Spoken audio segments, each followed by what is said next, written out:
Morning Majority on 630. WMAL. 8:07 on the Morning Majority. Good Wednesday morning to you, Brian Neiman, Tori Clark, former Pentagon spokeswoman in the House this morning. KT McFarland joins us now, Fox News National Security Analyst.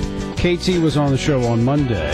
So were you, Tori. I appreciate both of you guys coming on. She was brilliant. On such short notice. She's always brilliant.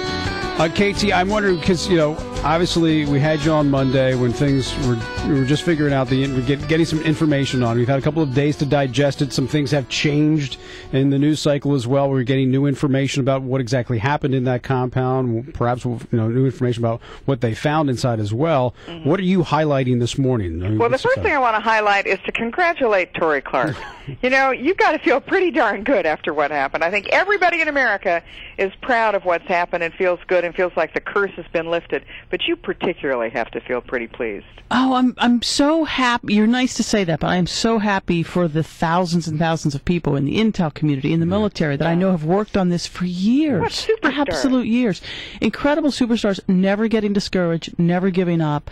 And interestingly, in talking with Congressman Rogers earlier about how a lot of the stovepiping that used to go on, a lot of that, there's a lot less of that now because they're working together. So it's very inspirational in many ways. Yeah, and I've got to tell you, I wrote a column for the Fox News website. I think the curse has been lifted. For the last 10 years, we've kind of been under this curse that whatever it did, it just didn't work out. The Afghan war, Usama Bin Laden escaped through the Tora Bora Mountains. The Iraq war, we got bogged down, got turned around, but it's still a fragile state. The economy, Libya, all those things.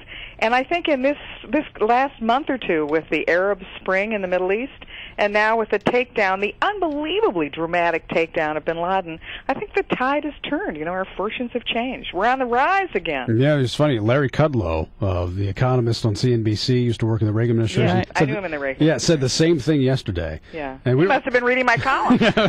Of course. I hope you're right. I mean, I really hope that's the way it goes. Now, when it comes to getting Bin Laden and the mission, and now we're hearing that maybe he wasn't armed, there wasn't a human shield. Who cares? Yeah, okay. That's just, those are details. Are you surprised that the White House held the press briefing yesterday, then didn't just hand it over to the military and say, hey, let them go with this? No, Tori, I'm sure you can confirm this. Every administration I've been part of, if it's good news, it always gets briefed from the White House podium, preferably from the President of the United States. If it's bad news, there's that conference call that says which agency wants to handle this. Actually, I have to say my experience was different than that. And President Bush was always very, very clear and would actually direct staff and say, look, military matters are going to come out of the Department of Defense. Right. And then we tried hard. Obviously, there'd be broad implications that we would talk about, the civilians would talk about, but we tried to have operations briefed by people in uniform who were closest to it, who really knew the details of what was going on. Well, I guess that's not the only thing that's changed in Washington. Right. But here's a question for you in the information space. And we talked a little bit about this with Secretary Rumsfeld earlier. How many of these, whether it's the White House or the Pentagon or whomever, how many of these details would you be putting out? How smart is it from a national security perspective to be sharing with... the public's hungry, and I think the one thing that they need to put out is some kind of physical proof that Osama Bin Laden is dead. But I think that what now should be happening is not so much the press conferences, but the behind the scenes. Because now is the time to have a lot of different conversations quietly but firmly with Pakistan, with Karzai. This is a part of the world now which has dramatically changed, and we now have leverage over Pakistan, which we didn't have before. We have leverage potentially over Karzai, which we didn't have before. I think that you could see in very short order, if the diplomacy is right, an end to the Afghan war. I mean, we could start really pulling out, and with good reason, troops sooner rather than later. Hillary Clinton gave a statement on Monday, which nobody has paid any attention to. She said now is the time for for the Taliban to come to the negotiating table and leave al-Qaeda behind. What does that mean? What they're looking at is to flip the Taliban, so that the Taliban, which has for a decade insisted that it would be loyal to al-Qaeda, for the Taliban to say, oh, well, situation's changed. If we want to be part of some new coalition Afghan government, or we want to participate in a new Afghan government, we're willing to pledge that al-Qaeda doesn't come with us.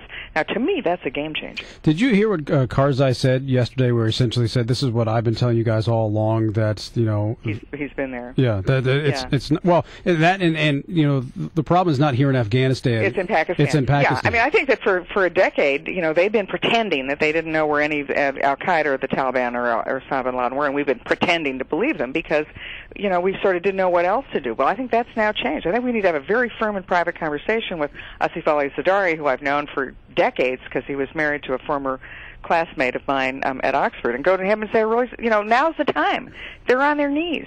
They've been degraded. Now is the time for you to really attack the Taliban that is in the safe havens of Pakistan, and we'll do it together. And if you don't want to do it with us, then we got to really seriously reconsider our relationship with you. Okay, well, we talked to Donald Rumsfeld about Pakistan's relationship, and he made the point, and a good one. Hey, you know what? It's it comes and goes, ebbs and flows with this country.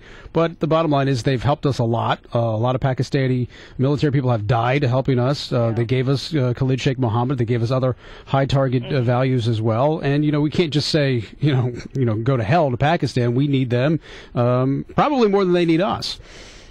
Well, I think that's the calculation. My guess is that they need us more than we need them at this point. And Katie, you understand this is about relationships, and right now, as you said, we have enormous leverage with them, whereas it's been inconsistent in the past. I think now we now have it. We now have the checkbook. We now have Capitol Hill, which is going to press to take away aid to Pakistan. We have that leverage we can use with them to say, hey, look, if we don't intervene, we're going to pull the checkbook out from under you guys. And, we, the government, we, the administration, if we don't intervene, and you've got to give us something to show. And what we've got to show is that you are serious this time about going after all the Taliban, not just the part of the Taliban you don't like, but to go after all of them. And frankly, Mr. Pakistan, your biggest threat is internal from the Taliban. Right. Katie, draw your perspective a little more broadly. What do you think about what you've seen going on, or in my opinion, not going on in the Middle East? The reaction in the Middle East to this quiet. news. It's been amazing. But that's good news, right? Totally good news. I mean, who's the only one who's on Bin Laden's side? Hamas. Really. Bin Laden said it best himself. He said, if there's a strong horse and a weak horse, people like the strong horse. Then he said, I'm the strong horse. Well, he's not the dead horse. And so I think what you're seeing throughout the Middle East is they're kind of reassessing. Wow, maybe America is back. Maybe that narrative is the one that's going to prevail. Because in every one of the countries in North Africa, the Middle East, and the Persian Gulf, there's a dictatorship or an autocratic leadership or a monarchy that's about to fall because they're old, they're incompetent, they haven't provided for their own people. In every one of these countries, there's a very large youth population which is looking for an alternative government. And they have two narratives they're looking at. One, Al-Qaeda, violence, extremism, jihadist state. The other narrative, self-government, democracy, elections, free market system. Now, a year ago, maybe both of those were equal. Right now, that first narrative, the Bin Laden jihadist narrative, that's really the weak horse.